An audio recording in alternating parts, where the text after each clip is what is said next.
bia kamal kana spijin tipi gwadin le kon kalingin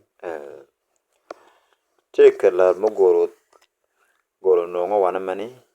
kalar me genetich goro bijo shier ko be chop kana ite jojo du tieje ke tieje ma kene ten jojo la la raj me kwidia eno goro wo bije link ka bijo shier ko bine top kana wajak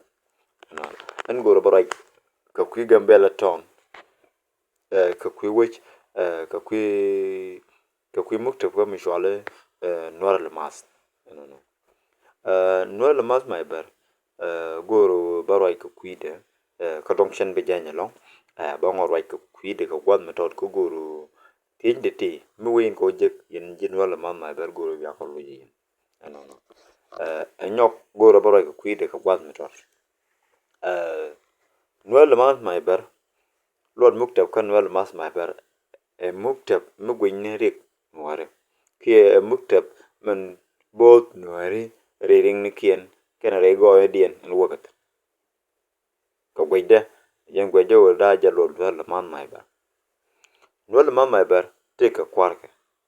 ngai konke kware la kware miniam jabo ka merkam ngai konne do bo ka je ka merkam ngai konne no shawaka merkam bane ti do tanta man wai konne ne kata de la ro men jialat rei rignen hore diala che tuokti ala contribution dun kananen contribution dun kananen ken community ne dial ken chung ka community den e kono dori nyinyi ko nya anywa teke kamisho ala luaksheri tere ke waya mikeke baram kui luaksheri ku jafan chiram kel chi gilsa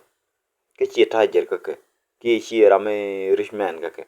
baram ku luaksheri ku jafan anywa klimas maibar yen ko anywa pan anono banwele mam maibar jongulat atamre kon to kon ka gat kon to ngwan tete ka jemete tike dei tiga painikin tichin tan mission wal mas mai baralat beda mission mo da jawalat kon dial ko ring pan kon jimerkem chan yunti la chan yo tol chan ngulel ban ne di git dul ban ko le ba yo tol tan na ba ngule la ma jelet kon ban lo mas mai bar la dengu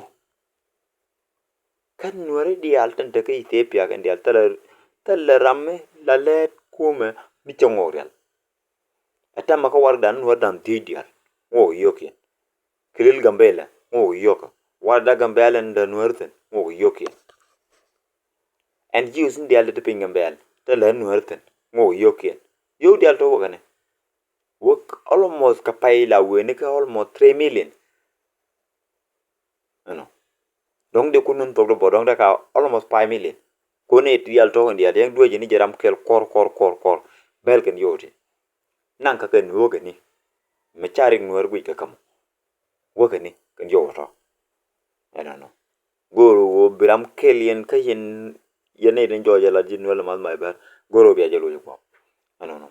ana ram kel mi ci joy mi ci wal ka kon gani ke tam nanan mi ci walo no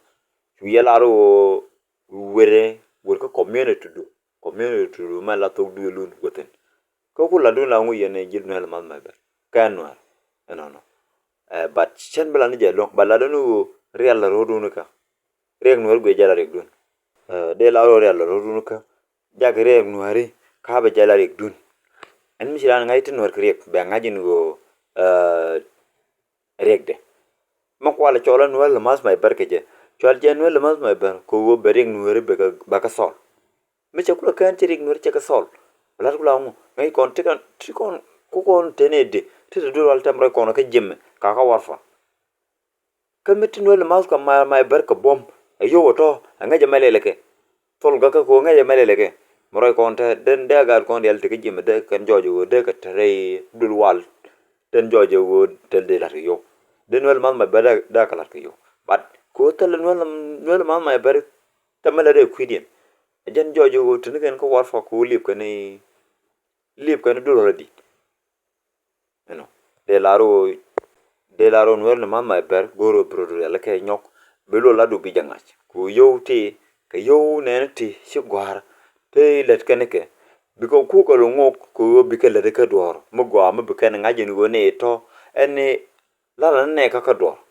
chi wo kam ne ke ye ne den cha la ka ko bi na bot wo bi ko cha chi jalla do no chi alan kyalat kelat metar mi cha nyer dial cha ko mo yo e ko wo ko dol gor namo akel mi chalat bat chi jala lola dunu de de parliament de no de yere ngor de ni tu